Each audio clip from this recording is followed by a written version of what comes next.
The NFL trade deadline is here, and the Titans need to trade Arden Key. That and more on today's edition of Locked On Titans.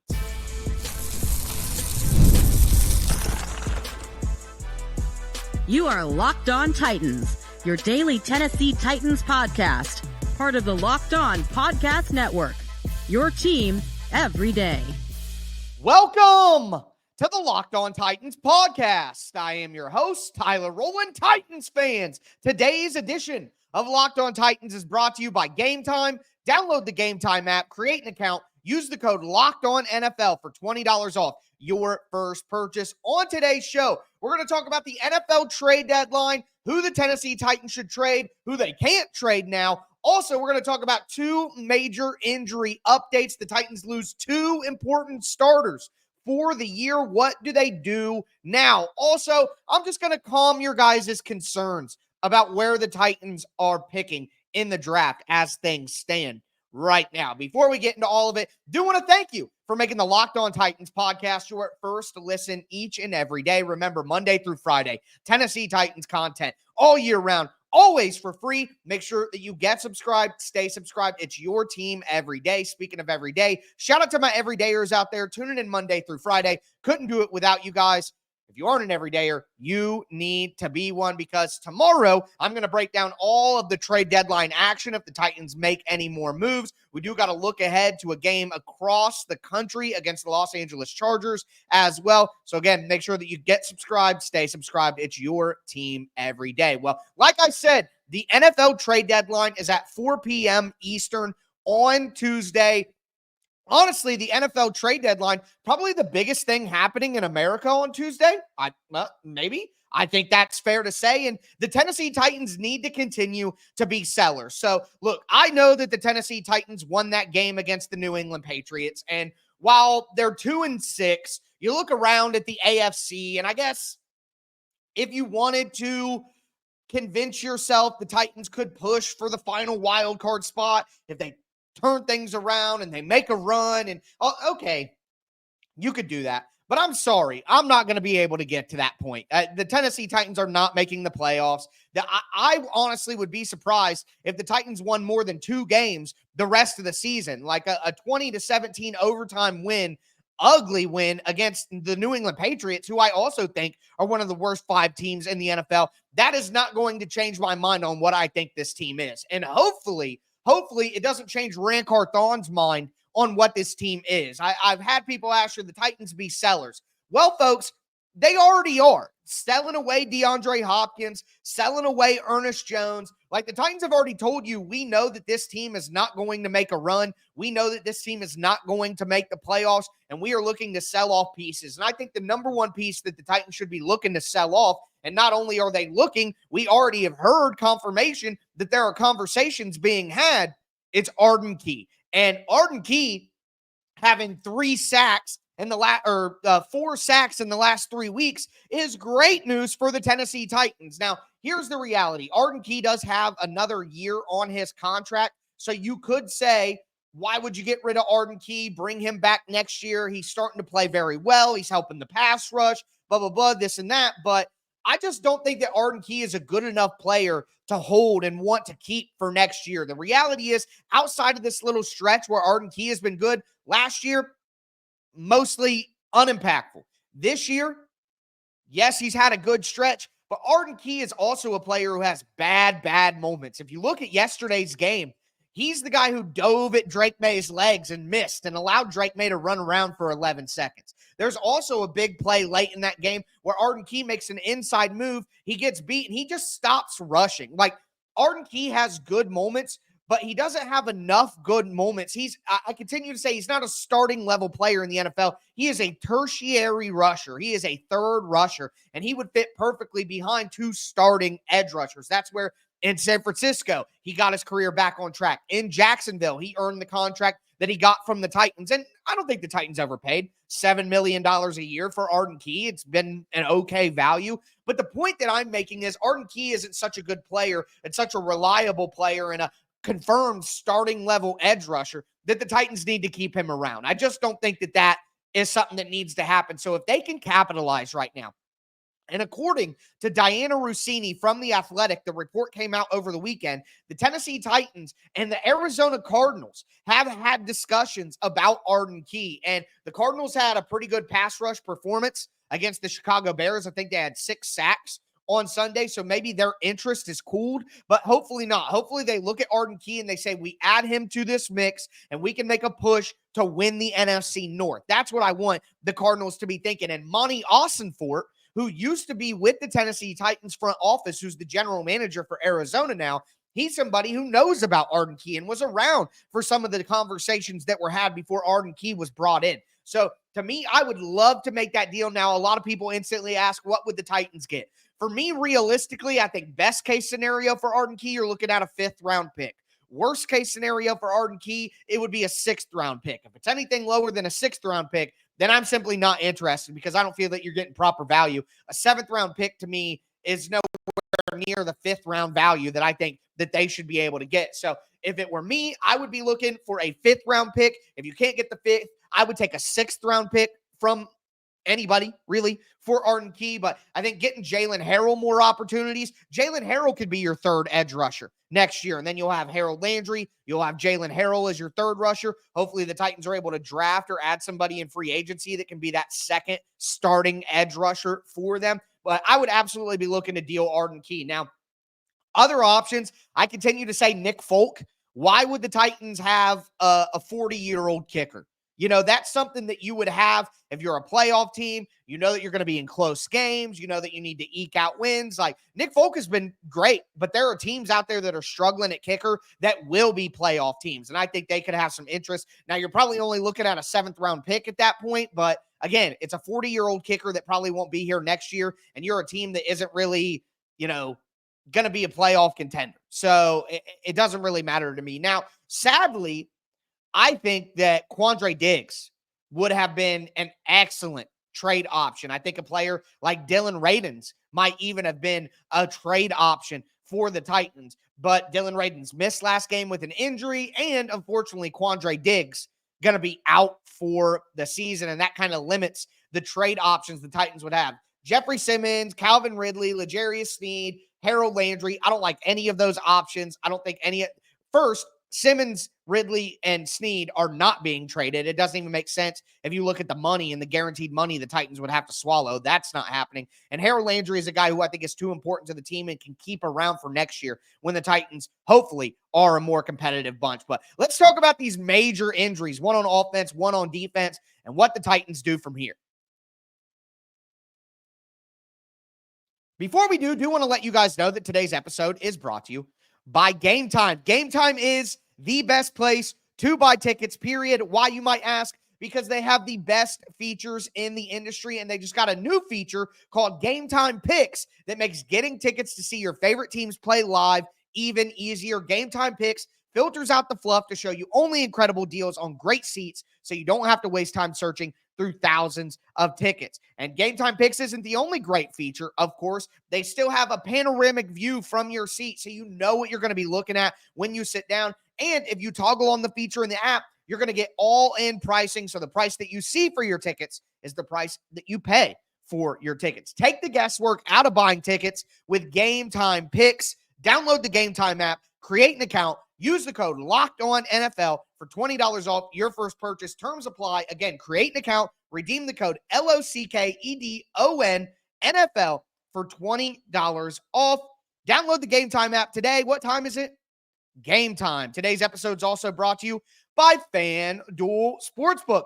Get ready to tackle the second half of the season in the NFL with FanDuel, America's #1 sportsbook, because right now, new customers can bet $5 and get $150 in bonus bets if you win. The FanDuel Sportsbook app gives you everything you need to place live bets on the NFL all in one place. So when you get a hunch in the middle of the game, like the Titans are going to punt on this drive, you can go on FanDuel, check out the latest stats, view live play-by-play, and so much more on the same page where you place your bets. Just visit FanDuel.com to join today. You'll get started with $150 in bonus bets if you win your first $5 bet. That's FanDuel.com. Never waste a hunch and make every moment more with FanDuel, an official sportsbook partner of the NFL.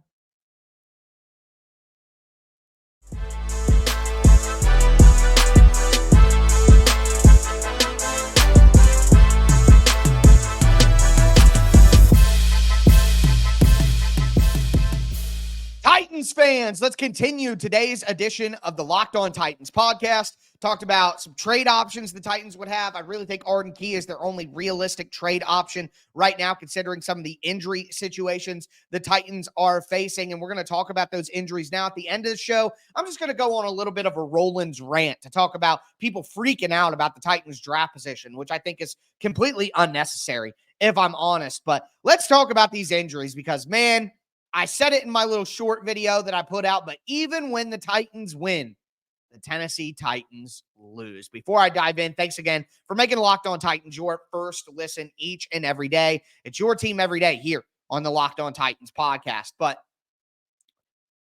first, we heard about Lloyd Cushenberry on Sunday night. Lloyd Cushenberry, torn Achilles, out for the rest of the season. And then we got that followed up with Quandre Diggs out for the season with a Liz Frank injury, which is a foot injury. I'm not a doctor, so I'm not going to go into the details, but it's a foot injury. I think the Liz Frank is like a bone in your foot, but now I'm getting out of my territory, all right? Like I said, not a doctor. But both of those guys are going to be out for the year, and they have been quality veteran players for the Titans. Lloyd Cushenberry, the bigger loss, in my opinion, because it stunts the development of the offensive line as a five-man group, and the Titans gave him a $50 million contract in the offseason. The reality is Quandre Diggs was on a one-year low-money deal. So, like, long-term, it's not like, the Titans, we're going to have to find a new safety or get a new safety after the year anyways. But with Lloyd Cushenberry, a torn Achilles, that could linger into next year. So when it comes to next year's outlook, the Lloyd Cushenberry injury is way worse than the Quandre Diggs injury. But on the other side of it, when you look at how this impacts the team right now, I actually think it's the opposite. The Quandre Diggs injury is a much more damning injury for the Titans right now in terms of what they do next. So looking at Lloyd Cushenberry, okay, obviously hurts the team. And we talked about the impact next year in Achilles. At his age, coming back from that, how will that impact his all season? Will he be available for training camp? Like, Achilles is the new terrifying injury. ACL, guys come back from the ACL and they look all right. You know what I mean? Like, it's not as bad of an injury as it was 15, 20 years ago. But the Achilles, that is still a major concern. But at center, and you look at the interior offensive line, that is actually a place where the Titans have a little bit of depth. And I look, number one, at Daniel Brunskill. And I said this yesterday, Sunday night on Twitter at Tic Tac Titans. Follow me there if you don't already. But Brian Callahan confirmed it on Monday in his press conference that the idea will be you get Dylan Radins back. He goes back to right guard, and then you put Daniel Brunskill at center. And Daniel Brunskill, again, not as good as Lloyd Cushenberry. And in the Titans system, Dylan Radins is a better fit at guard because he's bigger and stronger. But Daniel Brunskill is a low-level starting NFL offensive lineman. And Daniel Brunskill actually had a pretty good game yesterday playing at right guard. Gave up 0 pressures, gave up 0 sacks. Like, if you move Daniel Brunskill to center and you have Dylan Radins back at right guard, I honestly don't think that there's going to be this massive drop-off from what Lloyd Cushenberry was able to do. Now, Daniel Brunskill is not going to be as good of a run blocker as Lloyd Cushenberry. He's just not as big and as strong as Cush is. But Daniel Brunskill has always been an effective pass protector because he's an athletic guy. He would be used as like the Titans' heavy tight end throughout the season because Daniel Brunskill is an athlete. Like, he was always known as an athletic, agile guy. He had his best years in San Francisco where they were running that wide zone run scheme that requires a ton of athleticism from the offensive line. So I think that Daniel Brunskill as a center, that would be a perfectly fine situation. Again, I don't think that that is as damaging to the Titans right now as the loss of Quandre Diggs at safety. So you put Dylan Radins at right guard, you put Daniel Brunskill at center, and the Titans offensive line will be a little bit worse, but I don't think it'll be a dramatic step back for this offensive line, which is great news. I think you keep playing Leroy Watson at right tackle, and you go with that group the rest of the year. That's where they're at. Now, the problem comes if Dylan Radins is still unable to play, and then you got to play Daniel Brunskill at right guard, and then you got to play Corey Levin at center. Look, I like Corey Levin. He's been a guy who's been involved with the Tennessee Titans organization for a long time now. He's a good quality practice squad depth player to have around who knows the system, is comfortable with the environment, all of that. But we saw yesterday, even though he didn't have a terrible game, Corey Levin did not play poorly in the game, but the high snaps, that's going to be something. And Brian Callahan even said in his press conference, we got to get the high snaps reined in. But overall, Corey Levin didn't play too poorly. So honestly, we have to hope that Dylan Radins is back at right guard and that Daniel Brunskill can play center for the Titans. And I really don't think that is some season crushing or, it's going to kill the quarterbacks or anything like that. But I think if Corey Levin had to play consistently with Daniel Brunskill at right guard, now you're really, really, I don't want to say weak because these dudes are 10 times stronger than I'll ever hope to be. But you just have smaller guys that aren't as strong in those spots. And I think the Titans' interior offensive line could get overpowered a little bit at that point in time. But again, the loss of Lloyd Cushenberry is more of a concern for next year and the money that could be wasted because of his recovery timeline more than it is a problem right now. Like Quandre Diggs, who are the Titans going to play at safety now? You cut Jamal Adams, which great, fine with that. That was a stupid signing for the first place. But the reason that you traded Elijah Molden, who's having a great year with the Chargers right now, who you're about to play this week, revenge game for him. You traded Elijah Molden because you brought in Jamal Adams and you thought you didn't need Elijah Molden. I like the value that they got in the trade for Elijah Molden, but the process to trading Elijah Molden, I disagreed with all along. Elijah Molden is a better football player than Jamal Adams. So I just hated the Jamal Adams move and the domino effect that it had on the defense and the personnel decisions and all of that. Here's what's going to happen, though. Mike Brown is going to have to step up and play. And Mike Brown is a guy who I like. I think he's underrated by the fan base. A lot of people don't even know who Mike Brown is. I think Mike Brown is a quality third safety and in a dime safety role. Being that third safety, I think he's a quality player who's better than Jamal Adams, too. So, I was just always God, why are we prioritizing this bum? But Mike Brown isn't a starting level safety. And at this point in time in the season, who are you really going to be able to get that's a starting level safety? It's like I've been talking about with right tackle and edge rusher. They're just not there in November. If there was starting quality safety play on the market in November, it would be had. And I don't want the Titans to make any trades to go out and get people. They need to be sellers, not buyers. So the injury to Quandre Diggs, very unfortunate. Will he be back next year after he's on a one-year deal? It's very doubtful. The Titans probably need to sign a veteran safety and draft a safety at some point in this draft coming up. But again, in terms of the right now, the Quandre Diggs move hurts more because it thrusts Mike Brown into a starting safety role. And then Julius Wood is behind him. And you just don't have the level of players that you need to continue this level of defense that they've been playing. But for the future, the worst one is certainly Lloyd Cushenberry. So bad news for the Titans. But either way, time for a little bit of a Rollins rant for you guys. Everybody freaking out like the Titans ruined their draft pick by winning yesterday. And I just think it's a little bit overblown. Before we get into it, do want to let you guys know that today's episode is sponsored by BetterHelp.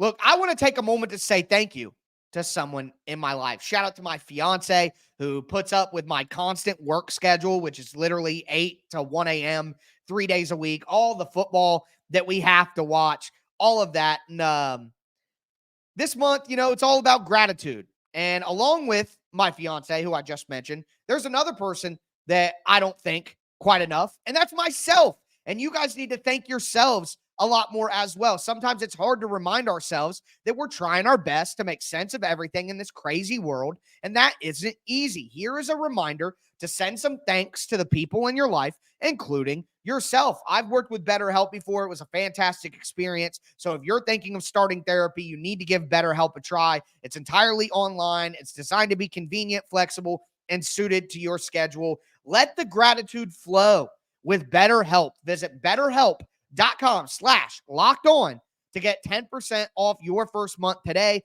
That's BetterHelp, HELP.com/lockedon.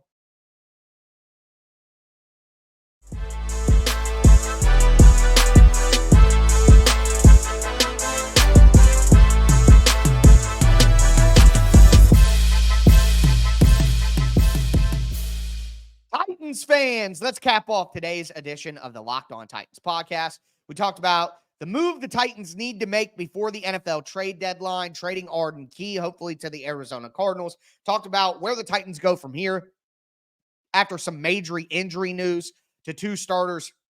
But now I kind of want to just go on a little bit of a rant here that I think needs to be said, and a lot of you people need to hear this, okay? Before I do, thanks again for making Locked On Titans your first listen each and every day. For your second listen, check out Locked On NFL. I'm the lead host of Locked On NFL.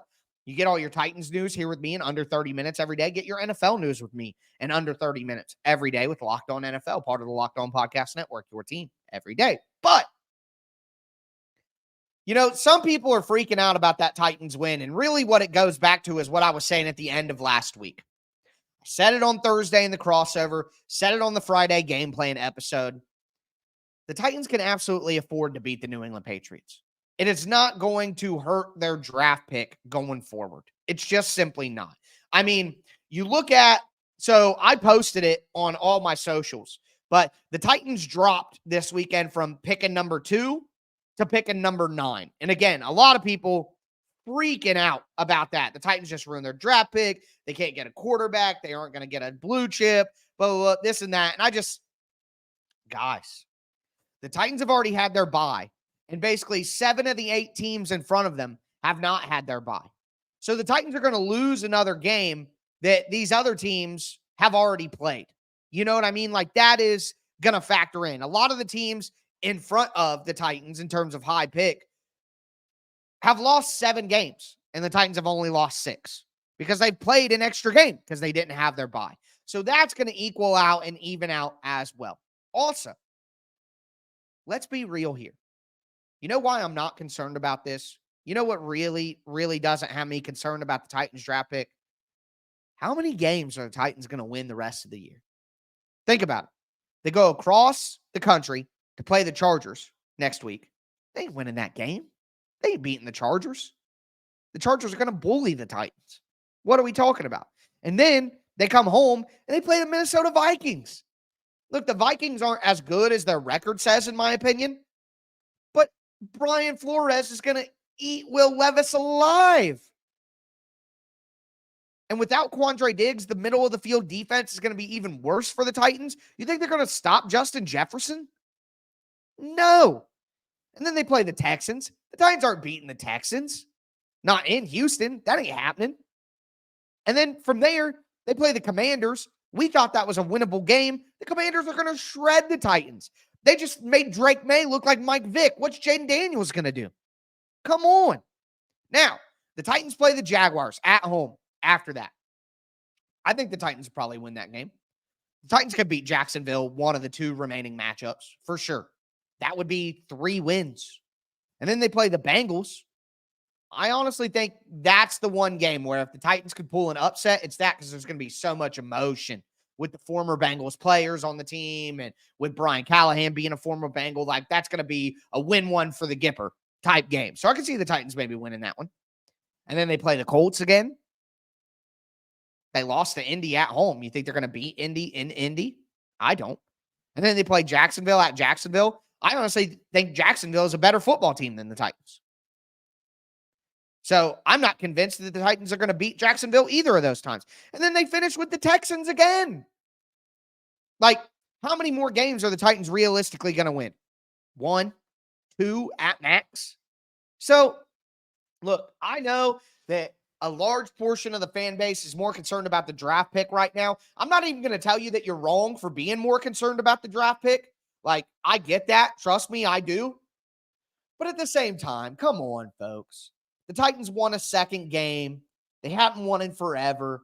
They got absolutely mauled by the Bills and the Lions. They needed this for morale. These are real people in the locker room with real emotions and real work ethics. Like, they needed something positive. And I'm sorry, but I'm not sorry. This win against the Patriots, getting a second win on the season with what this team looked like in that win, this team is not winning a couple more games to ruin their draft pick. They're going to have 3 or 4 wins at maximum, and they're going to have a top 5 draft pick this year, and everything is going to be just fine.